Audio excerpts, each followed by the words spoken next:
Hola y bienvenidos. Hay una cifra que me encontré preparando el análisis de hoy que, de verdad, no he podido sacarme de la cabeza. A ver, cuenta. Imagina esto. En Colombia, más del 80% de las fincas son pequeñas, familiares, ¿La gran mayoría? ocupan menos del 4% de toda la tierra agrícola del país. Un pedacito minúsculo. Ya. Y sin embargo, de ese pedacito sale más del 75% de la comida que llega a nuestras ciudades. Wow. Es una contradicción brutal. Totalmente. Producen casi todo lo que comemos, pero viven en una situación de pobreza y vulnerabilidad que es alarmante. Claro, la pregunta es inevitable. ¿Cómo puede ser? ¿Cómo puede ser que el sector que garantiza la seguridad alimentaria de un país entero esté tan abandonado? ¿Qué se está rompiendo en el sistema? Nacional de Colombia. ¿Vale? Se titula El agroturismo agroecológico, contribuciones a la agricultura familiar y al desarrollo sostenible de los territorios rurales. Un título largo, pero muy claro en su intención. Sí, del investigador Jaime Dalín Cárdenas Salamandra. Y lo que nos propone no es una solución obvia, sino algo que, a primera vista, parece una combinación, pues, extraña. La idea es explorar si este concepto, el agroturismo agroecológico, podría ser una palanca de cambio real para estas comunidades. En concreto, para las de la provincia de Gualibá, en Cundinamarca, ¿verdad? Justo ahí. Así que vamos a desglosarlo. Venga. Para empezar, creo que tenemos que dimensionar la gravedad del problema. El documento habla de una vulnerabilidad profunda. Pero los números son los que realmente impactan. Impactan y asustan. La tesis usa datos oficiales del DANE, que son muy claros. En 2023, la pobreza multidimensional en el campo era del 25,1%. 25%. Compáralo con el 8,3% de las zonas urbanas. Es el triple. El triple. Pero la cifra que de verdad te hiela la sangre es la de la pobreza monetaria extrema, ¿Esa a cuánto llega? a casi un 20% en el campo. O sea, eso significa que 1 de cada 5 campesinos en Colombia vive técnicamente en la indigencia. 1 de cada 5. Es una cifra que cuesta incluso procesar.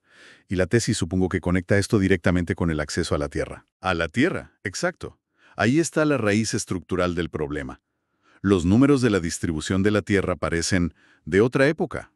A ver. Fíjate, las fincas pequeñas, de menos de 10 hectáreas, son el 81% de todas las unidades productivas. O sea, la inmensa mayoría de los agricultores. Sí, pero entre todos ellos, solo manejan el 3,7% de la tierra agropecuaria.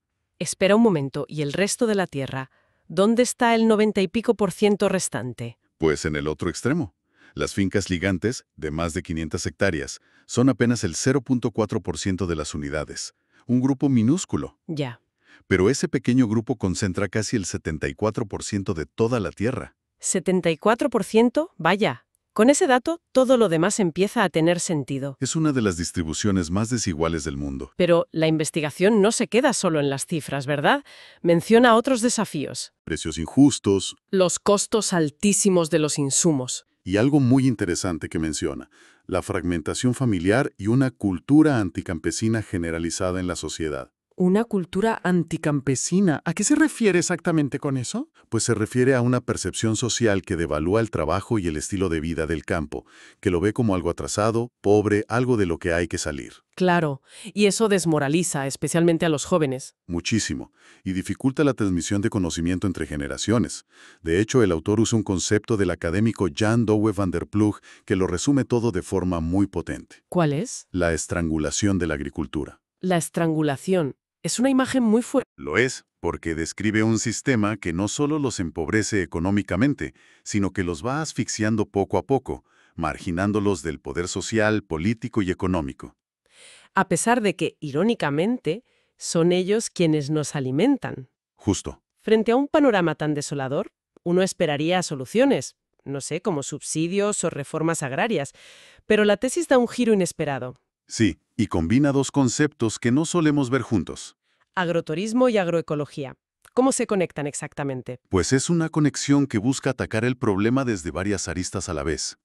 Empecemos por el agroturismo. Vale. El documento explica que nace en Europa, en Italia, en Francia, como una forma de que la gente de la ciudad pudiera, pues, reconectar con el campo. Se asocia mucho con la idea de turismo slow, ¿no? Sin prisas. Exacto. Pero la clave, y esto es fundamental, es que no es solo dormir en una casa rural. O sea, no es solo un hotel bonito con vistas al campo. Para nada. Para que sea agroturismo de verdad, tiene que cumplir 3 condiciones. A ver, Primero, debe incluir actividades agrícolas, ganaderas o forestales reales. El visitante participa. ajá. Segundo, tiene que ofrecer una experiencia auténtica de la vida campesina, no una versión idealizada. Y tercero, casi siempre incluye la venta directa de los productos de la finca, Sin intermediarios. sin intermediarios. Entendido.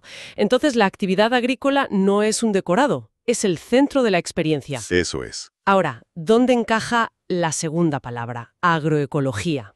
Mucha gente la escucha y piensa en orgánico, pero por lo que dices es una filosofía mucho más profunda, ¿no? Mucho más. Y la tesis es muy enfática en esto. La agricultura orgánica se centra en sustituir insumos químicos por orgánicos. Pero no cambia el modelo. No necesariamente. La agroecología, en cambio, se define en el texto como una ciencia, práctica y movimiento social. Es un cambio de paradigma total. ¿Y qué implica ese cambio? Implica integrar la ecología con lo social, lo cultural, lo político. Busca revalorizar los recursos locales, usar el conocimiento ancestral de las comunidades. Proteger la biodiversidad del lugar. Y sobre todo, construir sistemas alimentarios que sean justos y sostenibles a largo plazo. No se trata solo de producir sin químicos. Se trata de producir con dignidad y en armonía con el entorno. Exacto, con el entorno y con la comunidad. Ah, ahora lo veo. No se trata de poner un hotel al lado de una granja. Se trata de que la propia granja, con su filosofía agroecológica, es la experiencia. Justo. El ingreso extra del turismo no compite con la agricultura, sino que depende de ella. Es un círculo virtuoso, ¿no? Has dado en el clavo. La gente va precisamente porque esa finca produce de una manera especial y el dinero que dejan ayuda a que esa forma de producir siga existiendo.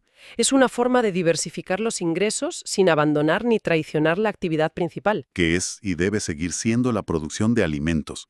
Pero esta idea de un círculo virtuoso choca de frente con lo que uno suele ver en el turismo, incluso en el que se vende como sostenible. Totalmente. Y ese es uno de los puntos más fuertes de la investigación. Hace una crítica muy dura al turismo convencional. No se limita a proponer su modelo, sino que primero diagnostica por qué los otros fallan. Exacto. Cita varios casos de estudio para demostrarlo. En Uruguay, en la Patagonia chilena o aquí mismo en Colombia, en la isla de Providencia.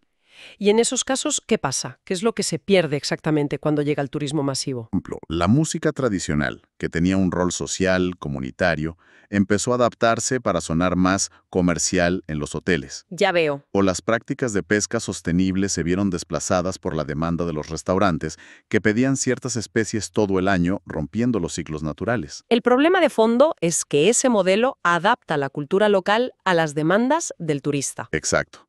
El entorno se sacrifica para satisfacer las expectativas del visitante. Y la propuesta de la tesis invierte esa lógica por completo. La invierte de forma radical. El agroturismo agroecológico que propone es un modelo no convencional. Aquí, la oferta turística no se diseña pensando en lo que el turista quiere. Sino que se construye a partir de la identidad y las prácticas de la propia comunidad. Eso es. Es el visitante quien tiene que adaptarse y sumergirse en esa realidad, no al revés. Por eso tiene que ser un turismo a pequeña escala, no invasivo. Y donde la producción de alimentos sigue siendo lo más importante. Entiendo la filosofía, es muy atractiva. Pero, siendo un poco la abogada del diablo, ¿es realista desde un punto de vista de negocio? Es una objeción muy válido. El turismo suele basarse en la comodidad, el escapismo. ¿No se corre el riesgo de que este modelo atraiga un nicho muy pequeño, insuficiente para generar un impacto real? A ver, el objetivo aquí no es competir con los resorts de todo incluido. No se busca un volumen masivo de turistas. Sino un tipo de visitante diferente. Sí, un visitante que genere un alto valor, no solo económico, sino también social. Alguien que busca una conexión real, que está dispuesto a pagar por una experiencia auténtica. Y que entiende que su visita apoya un modelo de vida sostenible. Y el impacto viene de que el dinero se queda casi en su totalidad en la comunidad, sin grandes cadenas hoteleras de por medio. Ya. Además, esto conecta con una idea del documento que me parece fundamental. El concepto de desarrollo sostenible es súper fuerte, del pensador Eduardo Gudinas. ¿Súper fuerte? Sí, defiende que el ambiente tiene múltiples valores. Económico, sí, pero también cultural, estético y espiritual. No es solo un recurso económico. Exacto. Desde esta óptica, la naturaleza no es capital natural que se puede explotar, sino patrimonio natural. Patrimonio natural en vez de capital natural. Ese cambio de palabra lo cambia todo. Cambia toda la perspectiva. No es un recurso del que sacar provecho, es una herencia que se custodia y se comparte. Y el turista no es un cliente, sino un invitado que participa de esa custodia. Exactamente. Ok, la teoría es potente, pero ¿cómo se aterriza todo esto en el mundo real? Hablemos de Hualibá, la zona donde se enfoca el estudio. ¿Por qué allí? La elección de Hualibá, en Cundinamarca, es muy estratégica. Hablamos de municipios como Albán, Sasaima, La Vega, Están muy cerca de Bogotá. muy cerca. Y Bogotá es un mercado potencial de millones de personas buscando precisamente este tipo de escape. Hay una demanda latente enorme. Y lo que más me llama la atención no es solo el qué se investiga, sino el cómo. El documento insiste en que no es un estudio extractivo. No, para nada. Habla de co-construir el conocimiento. Eso suena muy diferente a la investigación tradicional. Es que es la única forma de que un proyecto así tenga éxito. Co-construir significa que el investigador no llega como el experto con todas las respuestas. Al contrario, Parte de la base de que las familias agricultoras tienen un saber valiosísimo. La metodología combina datos con talleres participativos, con conversaciones. es un diálogo horizontal. Sí, donde los conceptos teóricos, como agroecología, se validan y se enriquecen con la experiencia práctica de la gente del territorio. Y parece que ese diálogo es más que necesario. Hay un dato en la tesis que me pareció revelador. El de la investigación anterior, ¿no? ¿Sí? Que el 62% de los agricultores entrevistados en esa misma zona no tenía claro qué era el agroturismo. Lo confundían con ecoturismo o turismo de naturaleza. Exacto. Esto demuestra que hay un vacío de conocimiento gigantesco. No puedes implementar una idea si la gente a nivel local no la entiende, no se la apropia. Y este proyecto busca precisamente empezar a llenar ese vacío. O sea que el primer paso no es construir cabañas, es construir un entendimiento común. Exacto. Y lo interesante es que este esfuerzo no está ocurriendo en el aire. La tesis señala que el marco legal en Colombia, aunque lentamente, está empezando a alinearse con esta visión. ¿Ah, sí? Hay una ley relativamente nueva, la 2239 de 2022, que es la primera que busca impulsar el agroturismo de forma específica. ¡Qué bien! Y más importante aún, una reforma constitucional de 2023 que por fin reconoce al campesinado como sujeto de derechos y de especial protección por parte del Estado. O sea que las piezas empiezan a encajar. Se está creando un soporte institucional que antes no existía. Correcto. El contexto legal está madurando, lo que le da a esta propuesta una viabilidad que quizá hace 10 años no habría tenido. Entonces, haciendo un recuento, partimos de una desigualdad brutal en el campo, de una estrangulación sistemática de los pequeños agricultores. Y llegamos a una propuesta que no es una solución mágica, pero sí una estrategia de resiliencia muy inteligente. Sí, una forma de diversificar, de resistir y, sobre todo, de reafirmar una identidad y una cultura. Exacto. Y para cerrar, la tesis nos deja con una última idea que es muy poderosa para reflexionar. El concepto de recampesinización. Me gusta esa palabra, recampesinización. No suena a volver al pasado, a una nostalgia, suena a resistencia. Precisamente, no se trata de idealizar el pasado. Se trata del surgimiento de lo que el documento llama nuevos campesinos. ¿Y quiénes son esos nuevos campesinos? Personas y familias que se resisten activamente al modelo agroindustrial globalizado que devora recursos y comunidades. Y que en su lugar construyen, desde lo local, nuevas formas de progresar. Formas más autónomas, más resilientes y más sostenibles. Y eso nos deja una pregunta final muy interesante, ¿no? Porque si todo este modelo se enfoca en valorar la identidad local, en que la comunidad sea el centro, ¿qué papel nos queda a nosotros, a los visitantes? Esa es la gran pregunta que plantea el documento. Si un turista visita uno de estos proyectos, participa, entiende la filosofía, ¿puede esa experiencia transformarlo? ¿Puede el visitante pasar de ser un simple consumidor de paisajes a convertirse en un aliado activo en esa recampesinización? En un defensor de la soberanía alimentaria de las comunidades que visita, incluso después de volver a la ciudad. Ahí es donde el potencial de este modelo se vuelve realmente transformador. No solo para el campo, sino también para la ciudad.